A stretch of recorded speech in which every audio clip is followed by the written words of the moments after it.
दिख रहा है मेरा पीपीटी? नहीं,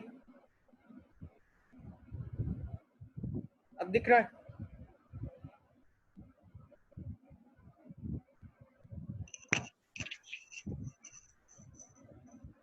Yes, sir.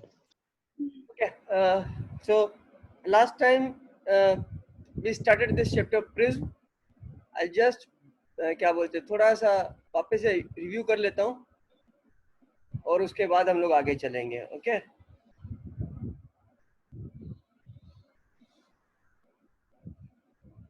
ये बेसिकली मेरा प्रिज्म है और ये प्रिज्म है. ये वाला जो सरफेस है लेफ्ट में, यहाँ पे रे इंसिडेंट होती है. राइट में से सरफेस से इससे रे इमर्ज होती है. रिमेम्बर, आगे जाके उलझा दूंगा इसमें मैं तुम लोगों को, पहले से बता रहा हूँ. फरदीन समझ लिया? ठीक है. तो इमर्जेंट जिस सरफेस पे इंसिडेंट हो रही है और जिस सरफेस से इमर्ज हो रही है, उन दोनों के बीच का जो एंगल है उसको एंगल ऑफ द प्रिज्म बोलते हैं. और इंसिडेंट रे जो है यहाँ से इंसिडेंट हो रही है. Remember,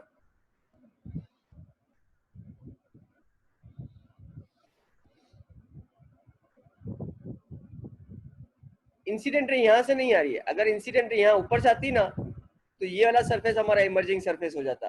so have to remember the direction of the incident ray, वही डिफाइन करेगा कि इमर्जेंट रे किस सरफेस से आ रही है. अच्छा, अब ये यहाँ इस सरफेस पे तो नॉर्मल बना रखा है. इस सरफेस का नॉर्मल ये वाला है जो इस पॉइंट से ऐसे पास हो रहा है. ओके, नॉर्मल तो तुम लोग को बनाने आता होगा, इसका नॉर्मल कैसे बनेगा. तो जो इंसिडेंट रे, ये अंदर की जो रिफ्लेक्टेड रे है, वो दोनों नॉर्मल के साथ जो एंगल बनानी है वो R1 और R2 है. ये तुम्हारा एंगल ऑफ इंसिडेंस आई है और ये नॉर्मल के साथ जो एंगल बना है वो एंगल ऑफ इमरजेंस ई है. ओके, ये सब हमने डिस्कस कर लिया था लास्ट क्लास में. And we find out that there is a relationship between R1, R2 and A. वो रिलेशनशिप था R1 plus R2 equal to A. Okay, ये पहला इंपॉर्टेंट रिलेशनशिप है, तुम्हारे को हमेशा याद रखना. किसी भी प्रिज्म के लिए वैलिड है. R1 plus R2 equal to A. R1 और R2 का डायरेक्शन डिफाइन है. फरदीन याद रख ले. देवांश एंड विदित, तुम्हारे को ही पूछूंगा मैं बाद में. 11th वालों को तो अभी पढ़ाना बचा हुआ है. R1 plus R2 is equal to A. So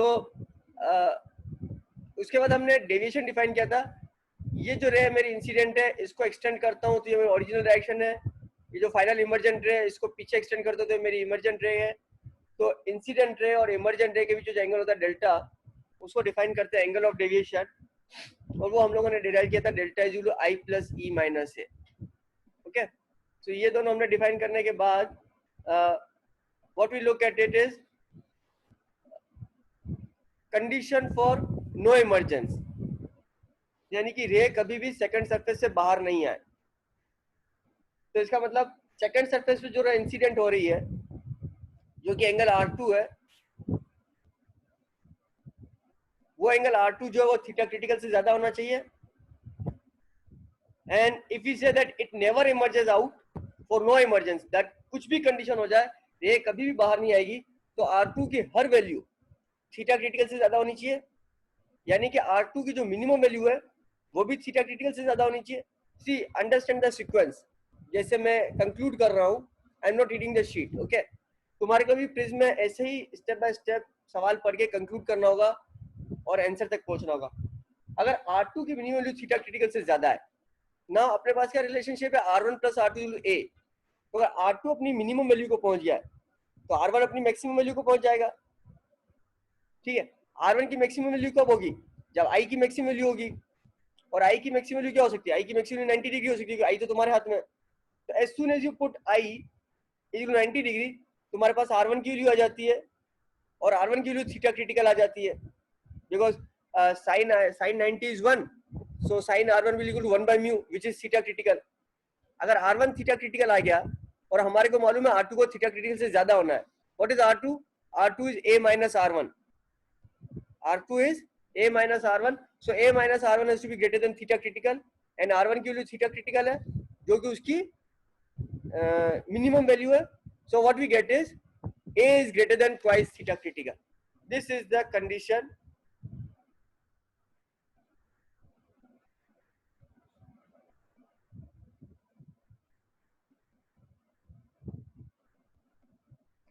A is greater than twice theta critical, ये कंडीशन तुम्हारे को याद होनी चाहिए.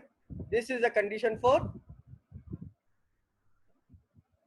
नो इमरजेंस, यानी कि कुछ भी हो जाए, कुछ भी हो जाए, रे बाहर नहीं निकलेगी.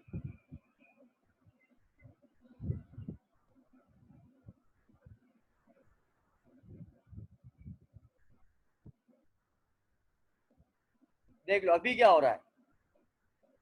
अगर मैं इंसिडेंट रे का डायरेक्शन चेंज करता हूं तो ये होएगा टोटल इंटरनल रिफ्लेक्शन हो गया, रे इमर्ज नहीं हो रही है और रे इमर्ज हो रही है. आई वांट कि रे कभी भी इमर्ज नहीं हो. रे कभी भी इमर्ज नहीं हो, उसका मतलब क्या होना चाहिए, A is greater than twice of theta critical. A की वैल्यू क्या है, 60 डिग्री है, यानी कि थीटा क्रिटिकल की जो वैल्यू होनी चाहिए वो 30 डिग्री से कम होनी चाहिए. So if I make my reflect index mu is equal to 2, okay, तो sine theta critical is 1 by mu 1 by 2, तो थीटा क्रिटिकल 30 डिग्री हो गई. Okay, so 60 degree is equal to twice of theta critical 60 degree, यानी कि अब तुम देख लो मेरे हर एंगल ऑफ इंसिडेंस के लिए रे इमर्ज नहीं हो रही है. अगर थीटा क्रिटिकल को इससे थोड़ा सा छोटा कर दूं, लेट्स से थीटा क्रिटिकल को 29 डिग्री कर दिया, सॉरी थीटा क्रिटिकल थोड़ा सा बढ़ा दूं, let's say theta critical 31 degree कर दिया, तो क्या हो जाएगा, द रे विल इमर्ज. बाकी तो पूरे के लिए रे इमर्ज नहीं करेगी, बट रे का इमर्जेंस शुरू हो जाएगा. और अगर अब मैं म्यू को कम करता जाऊं, यानी थीटा क्रिटिकल कम होता जा रहा है, तो रे का इमर्जेंस बढ़ता जाएगा. Is this clear to everyone? ये क्लियरली समझ में आ गया तुम्हारे को कि नो इमरजेंस की कंडीशन क्या है, A is greater than twice of theta critical.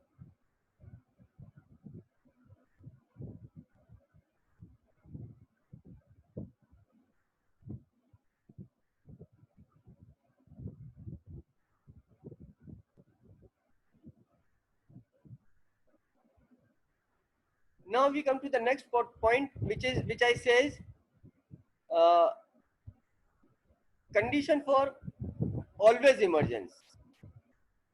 Always emergence यानी कि रे हमेशा बाहर निकली चाहिए. ये अपन ने डिस्कस कर लिया था क्या हितेन? ऑलवेज इमरजेंस डिस्कस किया था क्या यशा? यस सर, किया था पर कंप्लीट नहीं हुआ. कंप्लीट नहीं हुआ था. हाँ.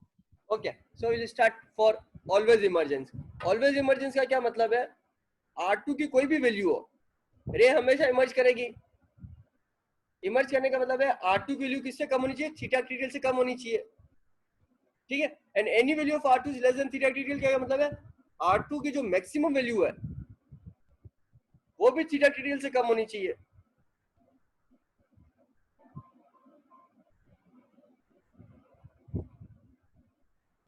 R2 की जो मैक्सिमम वैल्यू है वो भी थीटा क्रिटिकल से कम होनी चाहिए. अगर R2 अपनी मैक्सिमम वैल्यू को पहुंच गया है, R1 प्लस R2 A, अगर R2 मैक्सिमम है, इसका मतलब A तो फिक्स है, इसका मतलब R1 क्या हो जाएगा, R1 मिनिमम हो जाएगा.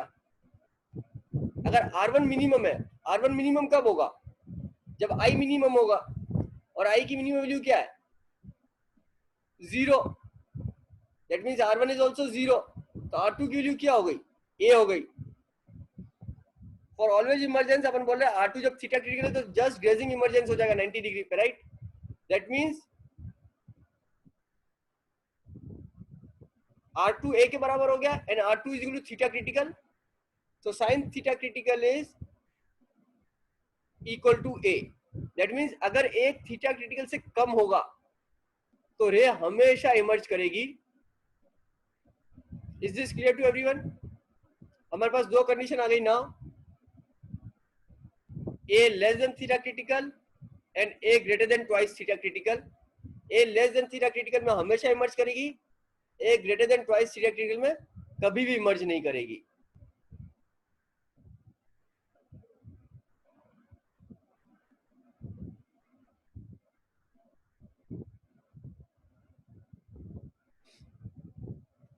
If if I want to make a less than theta critical, a की वैल्यू 60 डिग्री है, तो मेरा थीटा क्रिटिकल 60 डिग्री से ज्यादा चाहिए. हाँ, तो थीटा क्रिटिकल की 60 डिग्री कर दूं तो साइन थीटा क्रिटिकल कितना होता है? साइन 60 √3/2 होता है, which is 1/μ. So mu will come out to be approximately 1.16. So अगर मैं यहाँ पे, अगर तुम मेरे को देखोगे मीडियम रिफ्रैक्टिव इंडेक्स 1.97 है, इसको मैं ले जाता हूँ, ये मैं ले आया इसको नियरली 1.19 पे. नाउ यू सी हियर कि जब मैं एंगल ऑफ इंसिडेंस चेंज कर रहा हूं and this is the point where the ray stops emerging out, right. So अपने को तो चाहिए था रे always emerges out.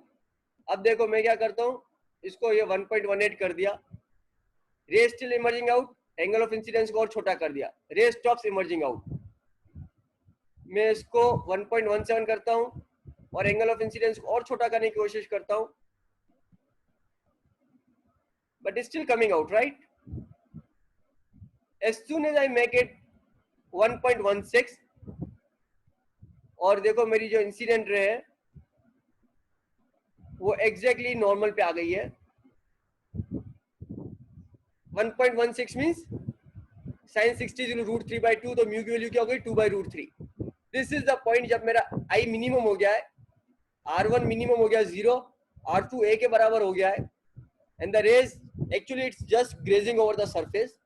So we say that if my refractive index of medium is less than 1.16, so ray will always emerge out. Oh sorry, if my refractive index is greater than 1.16, the ray will always emerge out.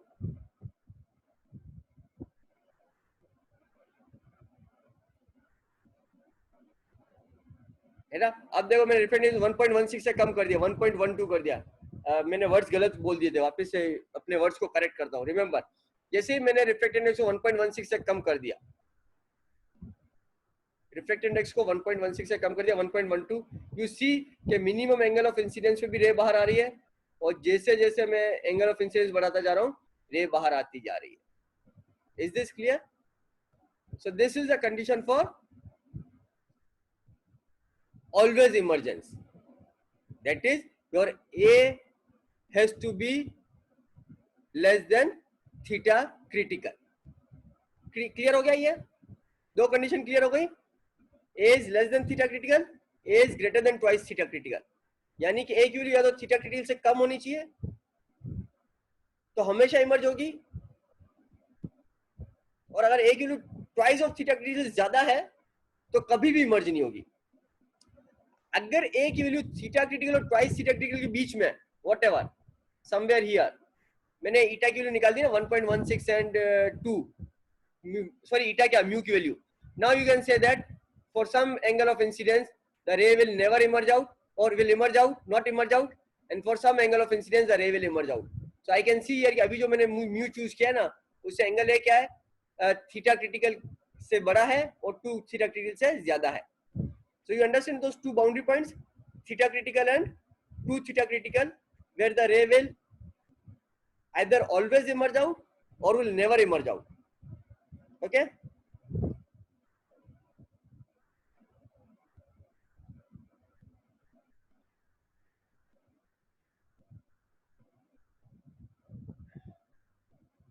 Now condition for grazing emergence. Grazing emergence वही था ना जो दो cases में consider कर था जब मेरा इमर्जेंट रे 90 डिग्री बना रही है ना, वही अपना ट्रांजिशन फेज था ना, जहाँ पे either the ray emerges out और the ray experience the total internal reflection. यानी अपने को E की वैल्यू 90 डिग्री चाहिए, E की वैल्यू 90 डिग्री चाहिए, तो put E is equal 90 degree, तो R2 की वैल्यू क्या आ जाएगी, theta critical, sin R2 is equal, sorry mu times sin R2 is equal to sin E, sin E is 1, so sin R2 will be 1/μ, that means R2 is theta critical. Okay, then R1 is A minus R2 and R2 is theta critical, so R1 will be A minus theta critical. So I put sin I naught is equal to mu sin R1, sin I naught is equal to mu times sin of A minus theta critical. ठीक है, अब इसको तुम simplify कर दो, इसको खोल दो, sin A cos B minus cos A sin B, और sin theta critical 1 upon mu put करके और सिंप्लीफाई कर दो, this can be the result. You can remember this result specifically यही मेंस के पॉइंट ऑफ व्यू से. या तो इस रिजल्ट को याद रख लो या इस रिजल्ट को याद रख लो. Okay, I naught is the angle जिसमें अपना इमर्जेंट रे क्या बना रहा है, 90 डिग्री का एंगल बना रहा है ना. अगर अपन आई नोट को चेंज करेंगे तो या तो रे प्रिज्म के बाहर आ जाएगी या रे का टोटल इंटरनल रिफ्लेक्शन हो जाएगा, right? Devansh. Yes sir. Okay, so the question is now, क्योंकि ई की वैल्यू 90 डिग्री है, आई को चेंज करके या तो रे बाहर इमर्ज होगी या रे इंटरनली रिफ्लेक्ट हो जाएगी. इसका मतलब अपन ने पहले दो केसेस पढ़े थे ना, for always emergence as less than theta critical and for no emergence as greater than twice theta critical. इसका मतलब अपना ए अभी समय थीटा क्रिटिकल और 2 थीटा क्रिटिकल के बीच में लाई कर रहा है, पर मैंने तो कहीं पे भी अज्यूम नहीं किया है कि A is greater than theta critical and less than 2 theta critical, but that assumption is somewhere. तभी रे ग्रेजिंग इमर्जेंस कर रही है until I am at the boundary point. अगर मैं बाउंड्री पॉइंट पे नहीं हूं तो मेरा A is either less than theta critical, sorry greater than theta critical, less than twice theta critical. Now tell me in this relationship जो मैंने derive किया है, where is that assumption that a is greater than theta critical and less than 2 theta critical?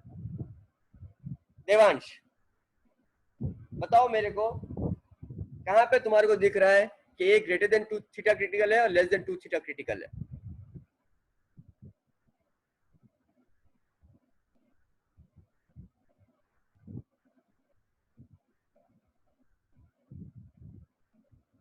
Sir वो mu sign of A minus theta critical में कैसे? अगर ए की value theta critical से कम होगी तो माइनस हो जाएगा वो, हाँ माइनस म्यू, हाँ, और फिर डायरेक्शन ही चेंज हो जाएगा इंसिडेंट रे का. Okay fine. ऊपर से पहली बात तो क्लियर हो गई कि आई नॉट अपना पॉजिटिव एंगल होता है, जो मैंने एंगल डिफाइन किया था ना, एक पर्टिकुलर डायरेक्शन में. अगर दूसरे डायरेक्शन में लेंगे तो उसका इमर्जेंट सरफेस ही चेंज हो जाएगा. सो I naught has to be positive, that means a has to be greater than theta critical. ये तो पता चल गया इधर से. अब a less than twice theta critical, ये कैसे पता चलेगा?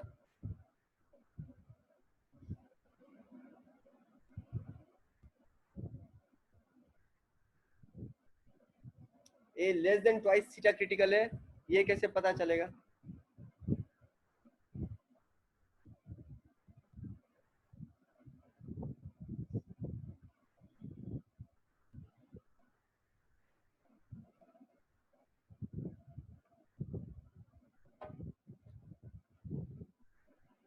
एनीवन, किसी के पास आंसर है इसका?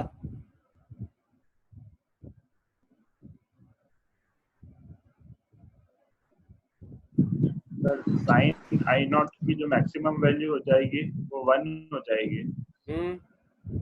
तो जो sine A minus theta critical 1 by mu हो जाएगा और 1 बाय म्यू खुद थीटा क्रिटिकल के बराबर हो जाएगा.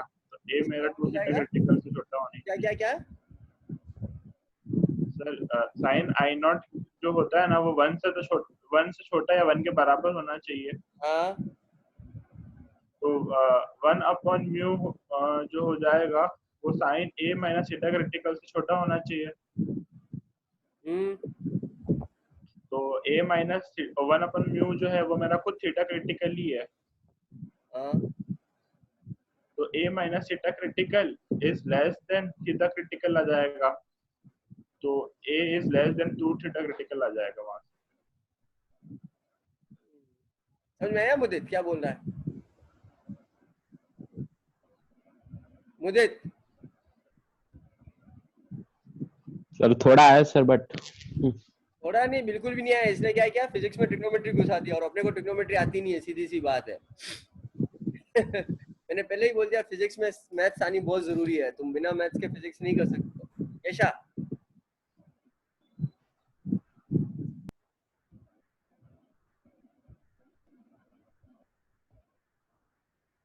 यशा Yes, sir. जवाब दो. सर आपने वैसे भी बोल ही रखा है कि एंगल ही 90 डिग्री, मतलब रे तो 100% इमर्ज हो ही रही है, वहीं पे अजम्पशन हो गई कि ए इज लेस देन नहीं नहीं नहीं नहीं नहीं नहीं नहीं, वो तो बाउंड्री केस है, थोड़ा सा चेंज करूंगा तो इमर्ज हो जाएगी या नहीं होगी. That means I am somewhere between theta critical and 2 theta critical. So Devansh ने ये तो बता दिया कि थीटा क्रिटिकल से ज्यादा होगा, और फरदीन ने बता दिया 2 थीटा क्रिटिकल से कम होगा, पर वो फरदीन का एक्सप्लेनेशन बहुत घुमा फिरा के था. समीना,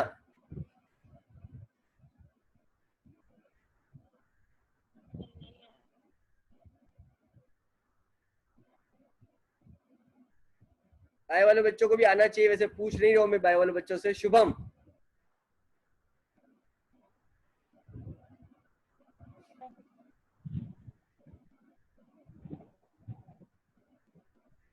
हितेन,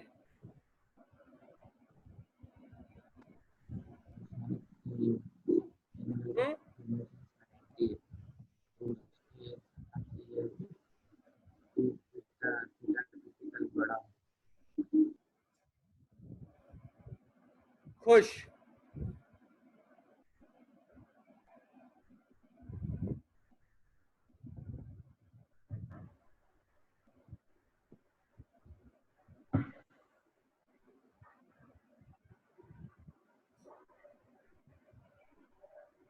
ओके.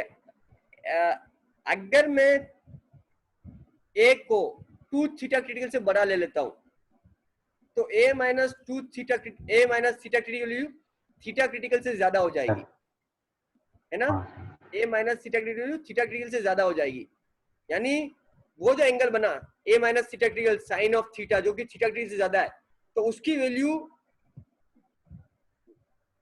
जो आएगी वो म्यू से कम, म्यू से मतलब sine of theta critical is 1/म्यू, sine of theta critical is 1/म्यू. अगर मैं ए को 2 थीटा क्रिटिकल से ज्यादा करता हूं तो मैंने क्या किया है, साइन थीटा की वैल्यू को बढ़ा दिया, साइन थीटा की वैल्यू को बढ़ा दिया.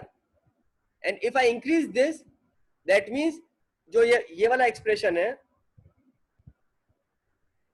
ये वाला जो एक्सप्रेशन है, जब a माइनस थीटा क्रिटिकल बराबर है, जब a 2 थीटा क्रिटिकल है तो साइन की वैल्यू 1 हो जाएगी, 1/म्यू इंटू म्यू इज 1 हो जाता है. और जैसे ही अपन a को थोड़ा सा और बढ़ा दिया 2 थीटा क्रिटिकल से, इस एक्सप्रेशन की वैल्यू 1 से बड़ी हो जाएगी. और यहाँ पे क्या है, sine I naught, sine theta की वैल्यू 1 से ज्यादा तो हो ही नहीं सकती है, साइन थीटा की वैल्यू हमेशा 0 और 1 के बीच में लाई करती है मैग्नीट्यूड में. दैट मींस इस एक्सप्रेशन की वैल्यू 1 से कम होनी चाहिए, और इसकी एक्सप्रेशन की वैल्यू 1 से कम होनी चाहिए. इसका मतलब a माइनस थीटा क्रिटिकल जो है वो थीटा क्रिटिकल से कम होना चाहिए, तभी ये एक्सप्रेशन जो है 1 से कम आएगा. That means a has to be less than 2 theta critical. Is this clear Mudit? 100% clear? Yes sir, थोड़ा थोड़ा है. Yes sir, yes 100% sir. हाँ, सबको क्लियर है 100%? I don't want any confusion, because हमेशा फिजिक्स में तुम उलझोगे इनइक्वालिटीज में, और वो इनइक्वालिटीज या तो ट्रिग्नोमेट्री में जाके फंसाएगी तुम्हारे को, या अलजेब्रा में जाके फंसाएगी. ओके, सही बोल रहा हूँ फरदीन? Yes sir. ये थोड़ा सा ध्यान रख लेना, इनइक्वालिटी जो है ना थोड़ी सी डिफिकल्ट होती है अप्लाई करने के लिए. You have to choose the right. तो यहाँ पे फरदीन ने सही डायरेक्शन चूज किया था, बहुत लंबा था फरदीन. मैं तो हमेशा बोलता हूँ कि तू अपने सॉल्यूशन को थोड़ा सा छोटा करने की कोशिश कर, एग्जाम में तेरे को फायदा होगा. टाइम नहीं मिलता एग्जाम में अपने को इतना लंबा करने के लिए.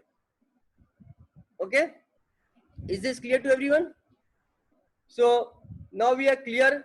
We have clearly 3 boundaries less than theta critical, sorry 3 areas, a less than theta critical, a lying between theta critical and 2 theta critical, and a greater than 2 theta critical. और 2 boundaries है अपने पास, एक ही theta critical and 2 theta critical. Condition for grazing emergence अपन लोगों ने कर दिया था अभी, जिसमें I नोट के लिए होगी sin I note is equal to mu into sin of a minus theta critical. तो because we are between theta critical and 2 theta critical, assuming for I greater than 0 and less than I naught, no emergence takes place, and for I greater than I naught and less than pi by 2 ray will always emerge. Actually मेरे को ये equal to I not यहाँ पे करना चाहिए था, ये वाली लाइन पे, ये वाली लाइन पे, बिकॉज वो जो ग्रेजिंग इमर्जेंस होता है ना, that's again a boundary point to say whether the rays coming out और whether the rays internal reflected. हालांकि अपन उसको इमरजेंसी बोलेंगे. So for that I say that for I naught is equal to pi I naught पे अपन emergence करवा रहे हैं, रे को बाहर निकाल रहे हैं. But you have to remember this very neatly.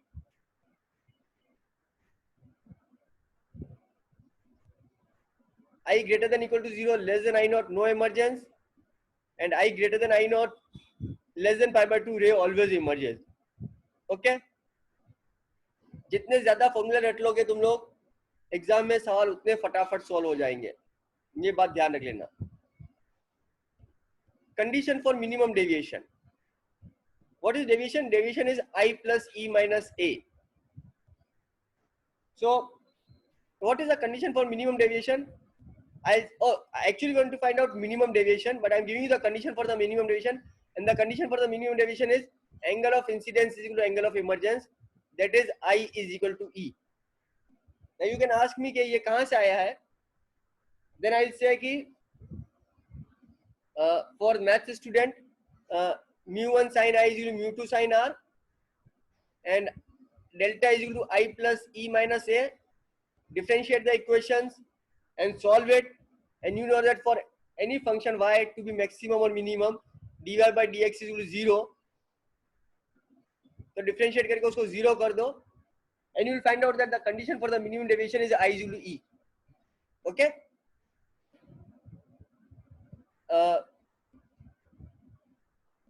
इसका प्रूफ मैंने दे रखा है अपने नोट्स में, तुम लोग एक बार प्रूफ देख सकते हो. बायो के स्टूडेंट्स स्किप मार सकते हो उसको, बट मैथ्स के स्टूडेंट को प्रूफ देखना बहुत जरूरी है.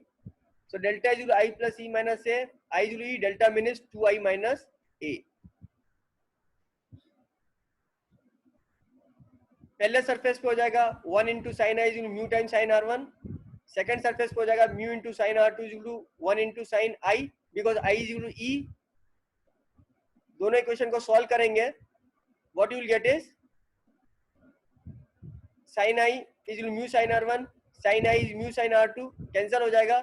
What we'll get is R1 is equal to R2, और अपने पास क्या R1 plus R2 is equal to A होता है, so I can say R1 is equal to R2 is equal to R is equal to A by 2, right? Clear है यहाँ पे? So अगर R की वैल्यू A by 2 है, then I can find out the value of I. sin I is equal to mu times sin of A by 2. So mu is equal to sin I upon sin R. So sin of delta min plus A by 2 divided by sin of A by 2.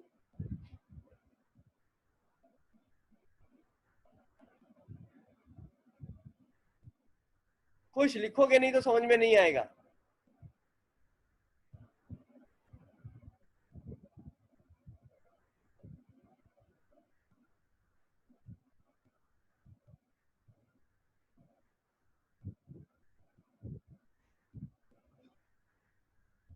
Are you all the students taking the notes properly?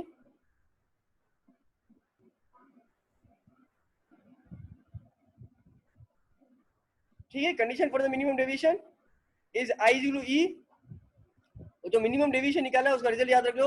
mu is equal to sin of A plus delta min by 2 divided by sin of A by 2. अगर तुम्हारे को A दे रखा है और mu दे रखा है, इस equation को सॉल्व करके तुम लोग डेल्टा min निकाल सकते हो.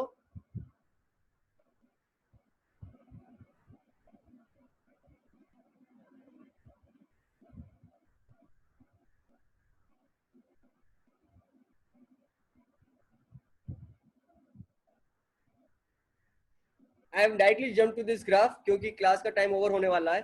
So condition for maximum deviation वो चीज मैं बाद में डिस्कस कर लूंगा. If I draw the graph of delta and angle of incidence, तो डेल्टा और एंगल ऑफ इंसिडेंस का ये वाला ग्राफ बनता है. Try to analyze this graph and I'll ask you a few questions in the next class. Okay. First of all, ये graph जो है वो सिमेट्रिक नहीं है। I is equal to E पे अपने को मिनिमम डेविएशन मिल रहा है ना। So this is delta mean at I is equal to E. At any other angle of I there is a corresponding angle E,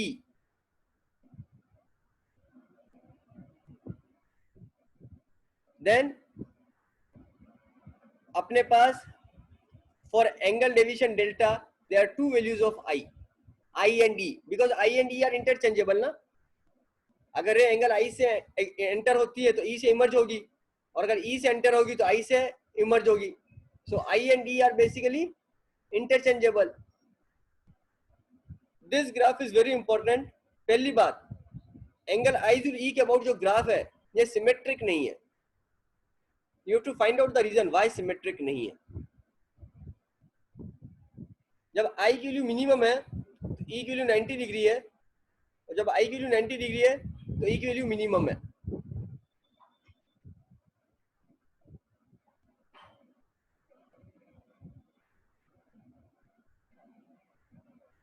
But the graph is not symmetric, okay? About I is equal to E. ये graph symmetric क्यों नहीं है? First try to find out that reason.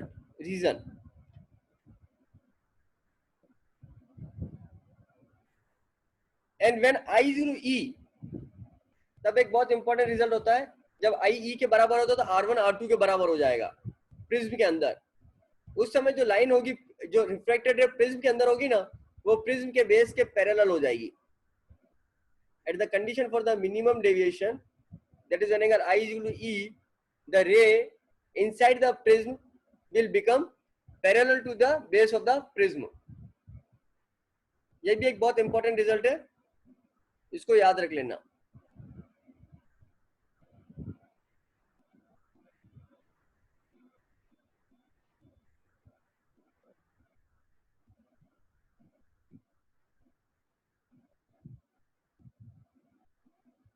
Okay, let's see अगर ये finish हो जाता है तो वाइंड अप कर लेते हैं। For maximum deviation what will happen?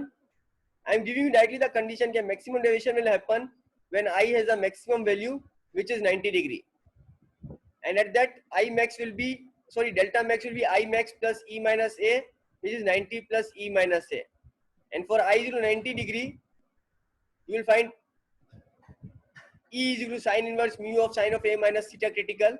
अगर तुम थोड़ा सा दिमाग पे जोर डालोगे तो तुम्हें पता चल जाएगा this is basically the reverse of the grazing emergence, क्योंकि ग्रेजिंग इमर्जेंस में क्या होता है, E 90 डिग्री होता है, तो ये I की वैल्यू आई थी। अब अगर I 90 डिग्री है तो ये E की वैल्यू होगी। I and E are interchangeable, I and E are interchangeable। So when I is 90 degree, जो E की वैल्यू आती है वो एग्जैक्टली वही वैल्यू है जो ग्रेजिंग इमरजेंसी के लिए आती है, एंड हमारे को डेल्टा मैक्स मिल जाता है I plus E minus A which is I की वैल्यू 90 डिग्री, E की वैल्यू वही ग्रेजिंग इमरजेंसी वाली है, that is sine inverse mu of sine of A minus theta critical minus A।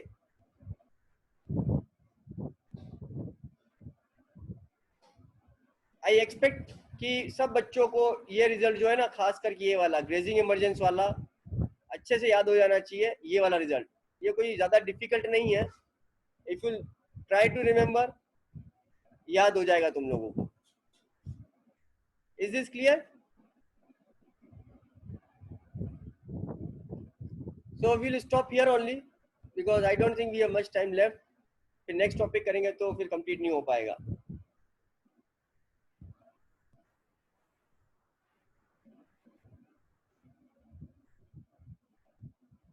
The deviation on the prism depends upon angle of incidence I, angle of prism A, refracted index of material mu, and the wavelength lambda। और यहाँ पे जो मैंने ये लिखे ना, delta is proportional to A, delta is proportional to mu minus A, delta is inversely proportional to lambda। Remember, these are not linear functions. These are not linear functions. I'm just trying to say कि it depends upon A, it depends upon mu, and it depends upon lambda। That's all। अगर A increase होगा तो delta increase होगा, अगर mu increase होगा तो delta increase होगा, और अगर लैम्डा इंक्रीज होगा तो डेल्टा डिक्रीज होगा। That's all. बाकी तो रिलेशनशिप थोड़ा सा कॉम्प्लेक्स आएगा।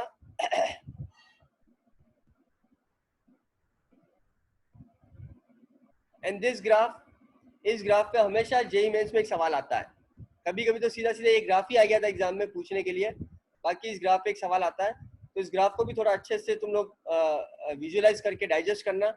नेक्स्ट क्लास में तुम लोगों को इस ग्राफ पे क्वेश्चन पूछूंगा। ओके, सो जो इम्पोर्टेंट पार्ट है प्रिज्म के चैप्टर का वो ओवर हो चुका है।